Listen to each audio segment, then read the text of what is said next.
Beberapa waktu lalu, gue baru aja kelar maraton semua judul anime isekai yang rilis di musim summer kemarin. Dan gue juga udah ngebuat list anime isekai terbaik dan terbusuk di musim itu. Nah, di video kali ini, gue tertarik untuk ngebahas lebih jauh mengenai salah satu anime isekai yang rilis di musim kemarin. Dan berdasarkan pengalaman pribadi, gue merasa jauh lebih terhibur menonton anime ini daripada nonton semua anime isekai di season kemarin, termasuk Tensura season 3. Anime yang gue maksud adalah anime ampas Hazure Waku, anime isekai bacot penuh CGI yang ternyata menarik untuk diikuti. So, mari kita bahas sebentar aja.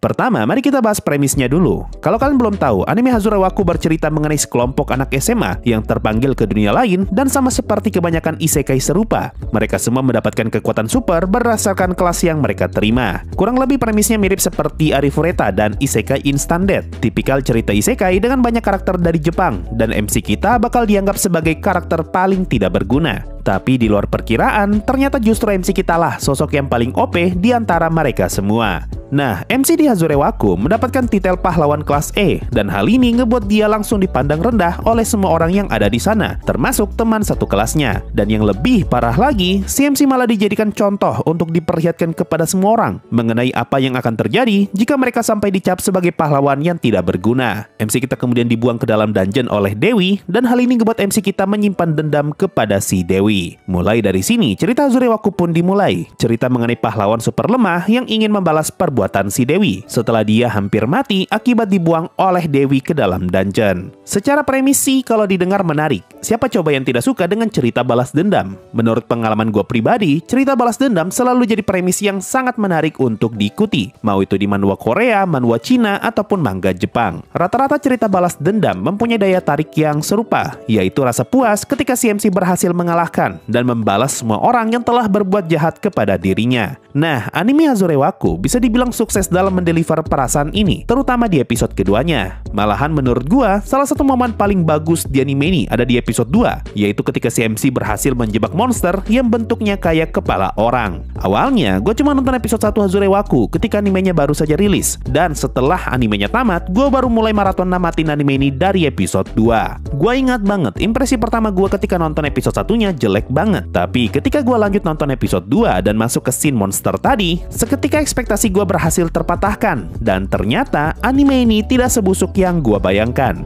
Masih ngomongin soal cerita, gua pribadi suka banget sama plot twist di episode 6. Di episode ini kita diperkenalkan dengan karakter baru bernama Sivit Gartland, karakter yang disebut-sebut sebagai manusia terkuat di dunia. Karena satu dan lain hal, MC kita harus berhadapan dengan si manusia terkuat ini, dan kalau saja mereka sampai bertarung, maka MC kita sudah pasti bakalan mati. Tapi setelah diajak ngobrol, MC kita berhasil meyakinkan si manusia terkuat untuk jangan dulu bertarung melawan dirinya. Dan sama seperti kebanyakan karakter sombong di cerita lainnya, si manusia terkuat merasa senang melihat potensi yang MC kita miliki, dan dia bersedia mengampuni nyawa si MC dengan harapan agar MC kita dapat menjadi lebih kuat di masa depan dan mereka dapat bertarung dengan lebih serius. Nah, yang menarik, bukannya senang karena nyawanya terselamatkan, MC kita malah menggunakan kesempatan ini untuk menyerang si manusia terkuat, dan hasilnya si manusia terkuat pun mati.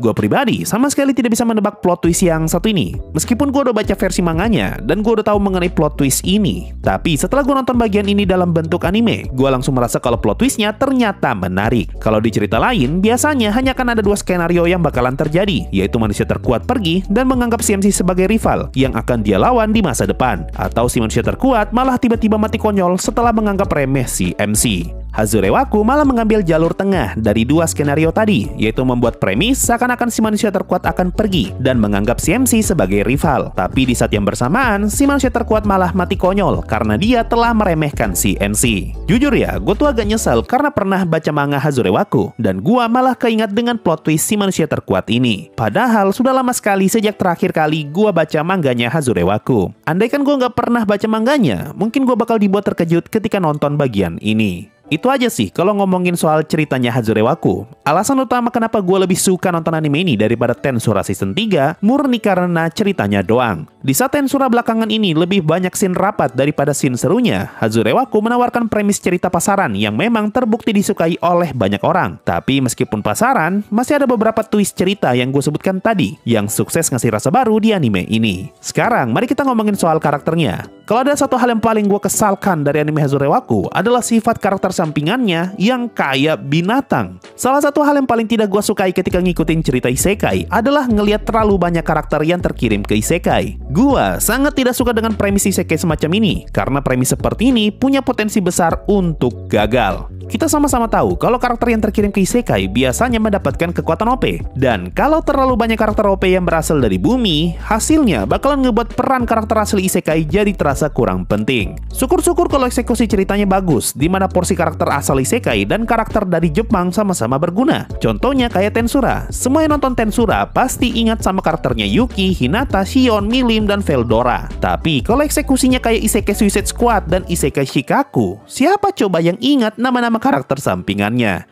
Nah, sayangnya, menurut gua, anime Hazure Waku masuk ke dalam kategori anime yang hampir semua karakter sampingannya tidak terasa memorable. Satu-satunya yang memorable dari karakternya justru adalah sifat mereka yang super duper ngeselin. Entah kenapa, mayoritas anime seperti ini selalu saja mempunyai list karakter yang sifatnya tidak manusiawi. Mau itu Arifureta, Tate no Yusa, Isekai Instant Death, dan Hazure Waku, semuanya sama saja. Ketika terkirim ke isekai, semua karakter selain CMC pasti mengalami perubahan sifat yang sangat drastis. Seakan-akan nilai kemanusiaan yang mereka miliki selama belasan tahun hidup di bumi tiba-tiba hilang dalam sekejap, dan sifat binatang mereka langsung keluar begitu saja. Sebenarnya, tidak ada yang salah dengan sifat karakter semacam ini, asalkan ada proses yang masuk akal. Tapi, coba lihat Hazure Waku dan Isekai Instant Death. Kurang dari 1 jam, nilai kemanusiaannya langsung hilang. Dan semua karakter sampingannya langsung tidak peduli dengan nasib teman sekelasnya. Mereka malah santai-santai saja mengetahui ada teman sekelasnya yang bakalan mati ataupun dieksekusi. Barang ini yang jadi poin paling menyebalkan ketika gua nonton episode pertama Hazure Waku. Bukannya panik atau simpati, mayoritas teman kelas CMC malah ketawa dan terhibur melihat CMC yang dieksekusi. Bahkan si bocah ini yang awalnya cuma bocah culun, tiba-tiba berubah jadi manusia psikopat super bacot hanya dalam hitungan menit.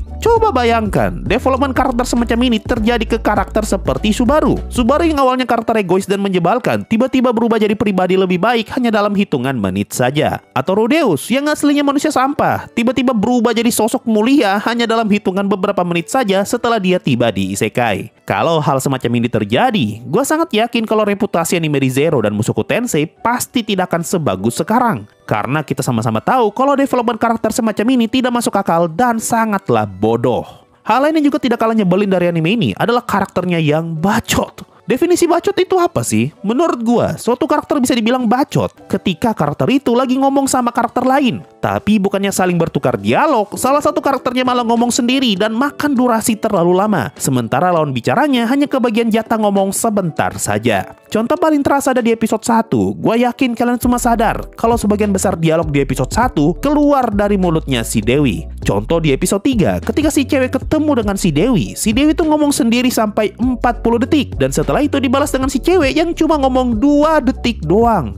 Lalu setelah itu giliran si Dewi lagi yang ngomong. Contoh lain di episode 4, muncul karakter mas-mas numpang lewat yang mencoba mendekati si heroin. Dan mas-mas ini ngomong terus dari menit 6 sampai menit 7.45. Hampir 2 menit habis cuma buat ngelihatin karakter numpang lewat ngebacot sendirian. Sekarang bayangkan kalau hal seperti ini terjadi ke anime semacam Frieren. Frieren dan Fern lagi jalan-jalan di kota dan tiba-tiba muncul abang-abang so ganteng yang mencoba menggoda Frieren. Dan abang itu ngehabisin durasi hampir 2 menit cuma buat ngomong sendirian doang. Apa tidak ngeselin coba? Satu hal yang luar biasa dari Frieren adalah dialog antar karakternya yang betul-betul difikirkan dengan baik. Setiap dialognya mempunyai bobot dan sangat worth it untuk diperhatikan. Bukan cuma dialog asal ngomong yang sengaja dipanjang-panjangin demi kepentingan durasi dan jatuhnya malah terasa seperti bacot. Nah itu saja kalau ngomongin soal karakter di anime Hazure Waku. Sekarang mari kita ngomongin soal visualnya. Satu kata saja, jelek. Gue yakin kalian semua sepakat kalau Hazure Waku masuk kategori anime dengan visual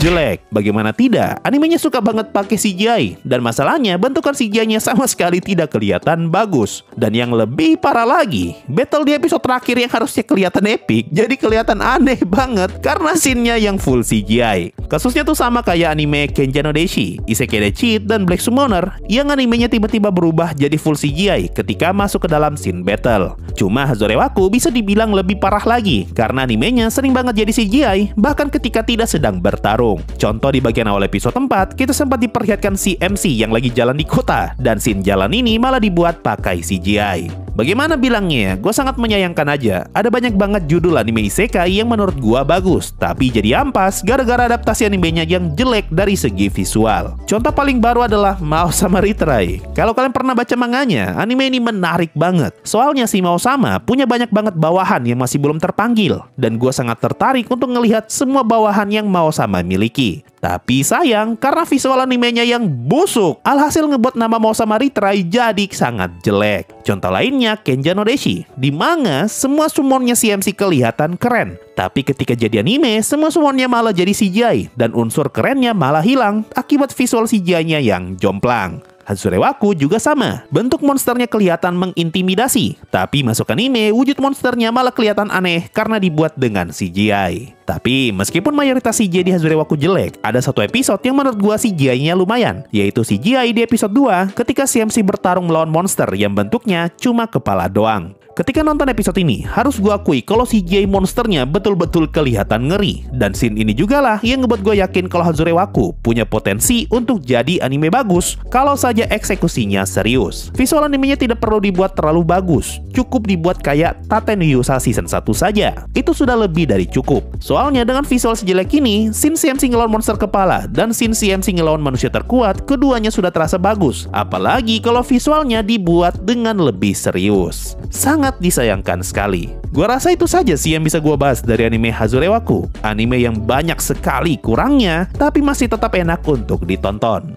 Kalau menurut kalian gimana nih? Apa pendapat kalian mengenai anime yang satu ini? Apa kalian kuat nonton anime ini sampai tamat? Atau kalian justru berhenti di tengah jalan? Coba tulis aja di kolom komentar di bawah pendapat kalian mengenai anime ini. Oh ya, gue juga udah ngebahas anime Hazure Waku bareng dengan Shio Senpai yang baca versi novelnya. Dan kita ngebahas ini di episode PBW yang paling baru, atau podcast bukan wibu. So, kalau kalian penasaran, silahkan nantikan konten itu. Mungkin itu saja untuk video kali ini. Makasih semua yang sudah mendengarkan sampai di titik ini. Sampai jumpa di video yang lain, dan bye-bye.